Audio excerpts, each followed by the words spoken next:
weather says February, but it's feeling more like April with near record high temperatures. I'll have details coming out. Right now on News Channel 6 at 4, a boil water advisory in Washington, Georgia. What led to that and how long it's going to last? Plus, deadline day for the city of Augusta. What's next in the cleanup process after hurricane assistance ends? And the next phase of the downtown road project is about to get started in Augusta. How you can learn more about what to expect as your News at 4 starts now.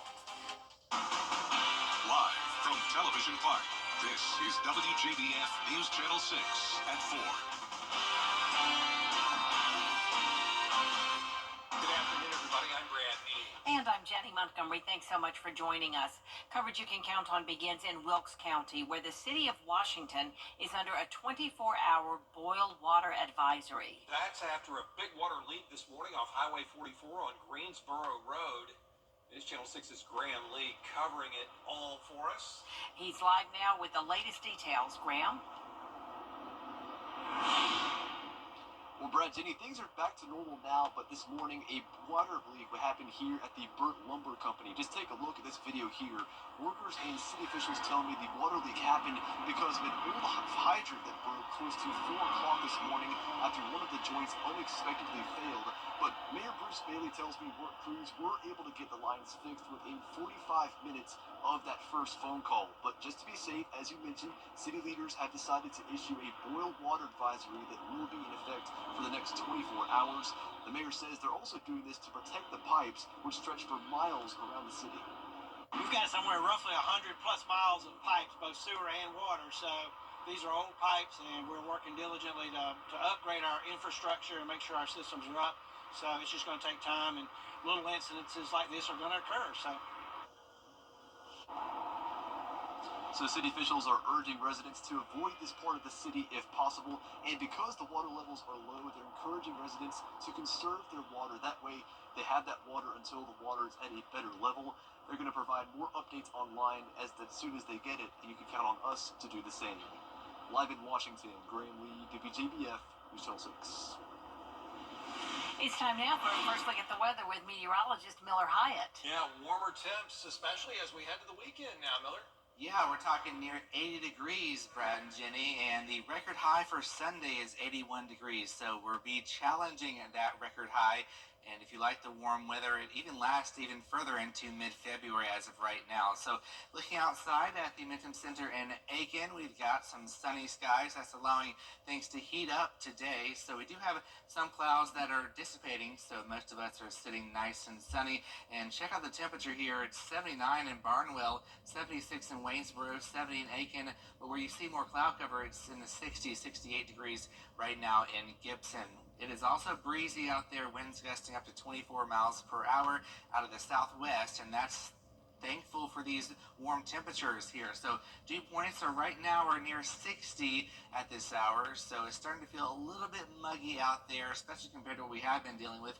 Next 12 hours, we're going to be seeing temperatures fall to the 60s by 4 a.m. and only in the 50s tonight, so certainly this is well above average for this time of the year. And tomorrow is another beautiful day, albeit warm, well above average, near 80 degrees. Once again, that is nearly 20 degrees above our average for this time of the year, and we will see a mix of sun and clouds. And then by tomorrow evening, we could see some isolated showers, but it won't be a washout. And then next week, that's when we're talking about a very heavy chance of some rain, a widespread rain nearly every single day. And I'll have more details on that coming up here in just a few minutes. Brad and Jenny. We do appreciate it. Thank you. Some of the cleanup costs from Helene are now on the city of Augusta. As the disaster recovery continues, this week marks the end of FEMA's 100% reimbursement of the costs. The formula now calls for 75% federal reimbursement, with the state kicking in 10%. But that leaves Augusta paying 15% of the cost of the operation that's running $300,000 a day. Each one of these cubic yards is about $17, $18 per cubic yard to ultimately process. Plus you got the trees, so I mean it's a pretty big disaster and cleanup, and then we also got damage to the streets. So hopefully we can keep the price tag down, but right now it would be nice to have the federal government kick in more.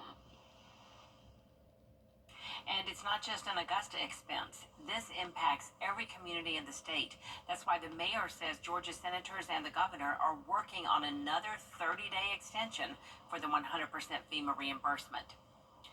Tomorrow is the Georgia deadline to apply for benefits with the Federal Emergency Management Agency.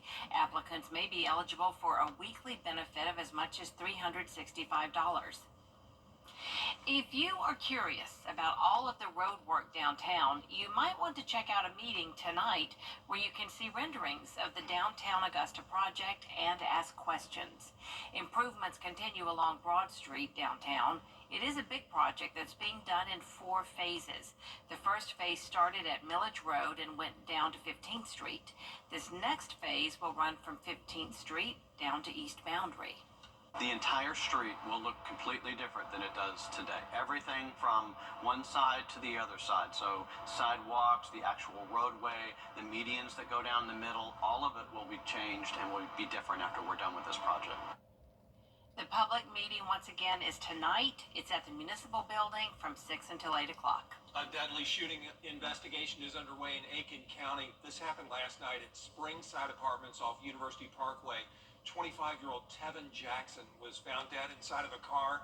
Officers say he'd been shot several times. No word on a suspect.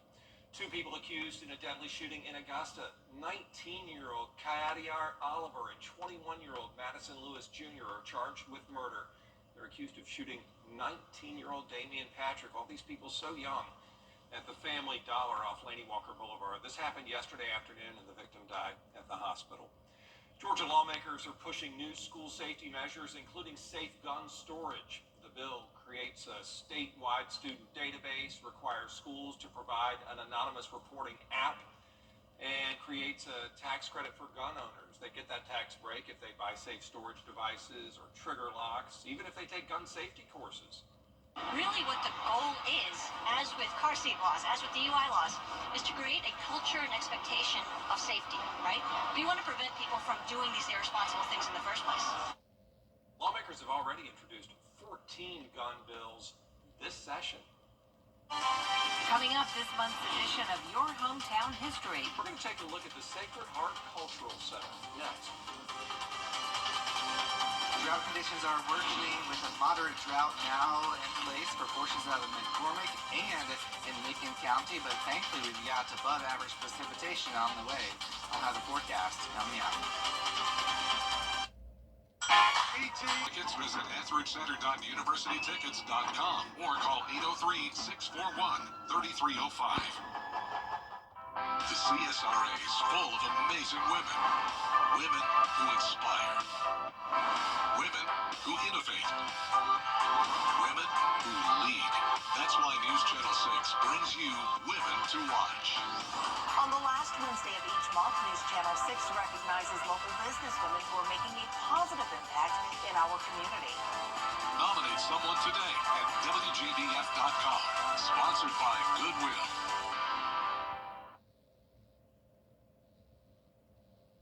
If someone wanted to enjoy the artistic and architectural splendor of a Romanesque cathedral, they'd likely head to Europe. But lucky for us, we have an example of one right here at home. Sacred Heart Cultural Center. In this month's edition of Hometown History, Kim Vickers explores this stunning building. Sacred Heart Cultural Center is an iconic part of downtown Augusta with a rich history. In the 1800s, Augusta was made up primarily of Protestants with one Catholic church. By 1874, a Savannah bishop decided that the growing Catholic population in Augusta warranted a new church, and Sacred Heart Catholic Parish was born. And the boundaries of each parish were drawn geographically at that point, and 13th Street was the boundary. So anyone who lived on that side of 13th Street went to what was then referred to as St. Patrick's, and anybody on this side attended Sacred Heart Catholic Parish. The members of Sacred Heart knew from the start they wanted to build a grand cathedral for worship. It took several years, but Sacred Heart Catholic Church celebrated its first Mass on December 2nd, 1900. For most of the 20th century, the church served the community, but by the 1970s, attendance dropped. The last Mass held at Sacred Heart Catholic Church was July 4th, 1971. Added to the National Register of Historic Places in 1972, it sat empty until the mid-1980s, when Peter Knox Jr. and his sons bought the property through their company, Knox Limited. They might never have done it without the encouragement from Knox's daughter-in-law. And I wasn't from this area, but I fell in love with this building, and I would ride past and I would see the students out in the yard with the nuns, and I would pretend that I was in Paris looking at Madeline. That was one of my favorite children's books. When it was put up for sale in about 1978, that's when I say that I started the little part, very little part that I played, which was mostly nagging. In 1982, Knox's company purchased the property and restored it. It eventually opened to the community in 1987. Sacred Heart remains iconic in downtown Augusta. Hundreds of couples have taken their wedding vows, and thousands have danced in the Great Hall. It's hosted garden shows and movie nights. Huff and Knox Hudson hope the legacy continues for as long as possible. Poets have said, a thing of beauty is a joy forever, and beauty is truth, truth, beauty. And I kind of have a feeling that, you know, even if you can't ever go to visit beautiful cathedrals in Europe, if just walking by a place of beauty might touch somebody's heart. For more on the history of Sacred Heart Cultural Center, including the story of some of the mischief young priests got into when it was a church, just head on over to WJBF.com. That's just part of your hometown history. In Augusta, Kim Vickers, WJBF News Channel 6.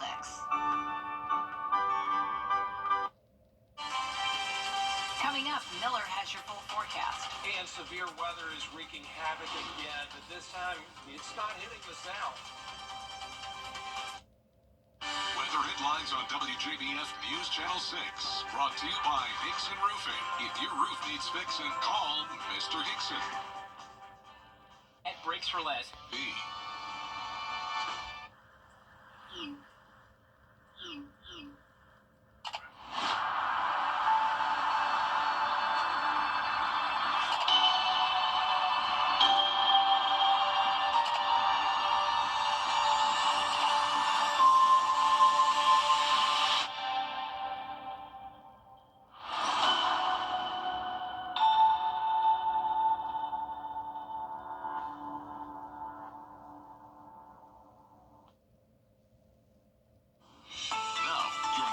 Forecast with WJBF Live 5/6. Taking a live look at downtown Augusta on our Terry Lambert Hyundai Skyview cam. In the distance, we have some haze around the area, but mostly sunny for most, and that's allowing temperatures really to warm up to 73 degrees. We have a northwest wind sustained at 18, but gusting up to about 24 miles per hour. Dew point right now is at 58. So across the two-state, here are the temperatures. At Savannah, it's 80 degrees right now. Charleston, cool 68 degrees. 70 up in Greenville, 70 in Atlanta, 75 in Columbia. So it feels more like April, like we've been talking about, than early February. So things are nice and quiet across the two states. However, we are watching a cold front off towards our north. That's going to be approaching us tomorrow and stalling out. That is going to trigger a few showers across the area. So looking at the setup here, it's very spring-like here as we have well above normal temperatures as this subtropical jet stream is up to the north, and that means we have all this warm air pushing on in, and the cold air is bottled up all the way in the northwest near the polar jet stream. Remember all the cold air in January? That's when we had the polar jet stream further south, but now it's lifted north, and that means we have very warm temperatures pushing on in. So like I mentioned, we have that isolated shower chance Friday afternoon and evening as we have this upper level system pushing through with that frontal boundary. So that's going to kick up a few showers, but it's not going to be a washout. So we're giving it about a 20% chance in the afternoon. High temperatures similar to today, if not a little bit warmer, near 80. Same goes for Saturday. And then Sunday, I'm thinking we're going to hit 80, maybe a little bit above in our southern counties. The record high on Sunday at Augusta Busch Field is 81 degrees, set back in 1957. So it'll be close to tying that record. So here's Futurecast, timing out the next 48 hours. Starting the clock at 6 p.m. tonight, looking at that frontal boundary pushing closer to us, and then you'll notice that it sort of just lingers around the area, becomes a stationary front, and that allows some moisture to be riding along the front into our region in the evening hours tomorrow. And then Saturday, we have a continuation of some isolated showers. And then going into the second half of the weekend, here comes another frontal boundary we're going to be watching, bringing another chance of a few showers. So as far as tomorrow goes, waking up nice and quiet, and then here comes the showers after about 1 p.m. Notice really it's just very spotty in nature, maybe a few more covered around the area going into the evening time hours, but most spots will stay dry. It's really until we get towards next week, that's when we're going to be seeing these rain chances really rise up to likely chances. So going into the next several days, as far as our temperatures, we're going from 80 on Sunday to 67 on your Monday. So it's going to be a big dip in temperature. So tonight, well above average. In fact, about 20 to 25 degrees above average. Tomorrow, about 20 degrees above average. Highs near 80 with some afternoon showers. And then the pattern becomes wet. Next week, we're talking about daily chances of scattered rain and temperatures above average. Brad and Jenny. And as we continue to experience these spring-like temperatures, other parts of the country are dealing with an ice storm. Snow, sleet, and freezing rain creating really dangerous conditions for folks in the Northeast, as Rena Roy reports. An icy blast slamming millions of Americans from the Midwest to the Northeast. At least 16 states under snow and ice alerts, including the I-95 corridor from Philadelphia to Boston. Dangerous conditions for drivers. You can see cars navigating the snow and sleet in Jersey City, New Jersey. A minivan crashing into a commuter train there. It's unclear if the slick roads caused this. Similar conditions in the middle of the country. In Milwaukee, multiple collisions on the roads overnight. This car hitting a fire truck, and dozens of accidents leading to lane closures along I-70 in Kansas City. In Cleveland overnight, cars, trees, and power lines covered in a sheet of ice. Just north of there, Painesville police helping a car that slid into a guardrail. Then watch on the right, a second car slides off the road. Slick conditions also in Chicago, water turning to ice as it dripped from this parking sign. In Washington, D.C., snowplows deployed and crews loading bags of salt ahead of the storm.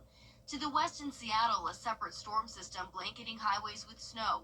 Authorities responding to multiple collisions. Snow showers transforming communities overnight, covering houses and cars. And if this wasn't enough, another storm with snow, sleet, and freezing rain is expected for the Midwest and Northeast this weekend. Minneapolis could see up to 8 inches of snow. Rena Roy, ABC News, New York. CSRA-H. Firefighters work incredibly hard to control fires and provide emergency management. And today, Walmart decided to show their appreciation to fire stations throughout the state of Georgia. And there they are, providing free meals to all of the fire stations in Augusta so folks can celebrate with a Super Bowl party even if they have to work on Sunday. And we got chicken wings, we've got chips, we've got meatballs, a little bit of everything in there. So I think they'll definitely appreciate it and be able to get some time to fellowship with each other on Sunday. Fortunate enough to be able to serve this community. We're thankful for that, to be able to serve, and just this kind gesture, it means a lot to us. Augusta Richmond County's Firefighter of the Year was also announced. Congratulations to Sergeant Evan Skierman. Way to go. And there's a lot more coverage you can count on at 4:30. Including a look at the Hands-Free Driving Act that would make it illegal to have your phone in your hand while driving in South Carolina.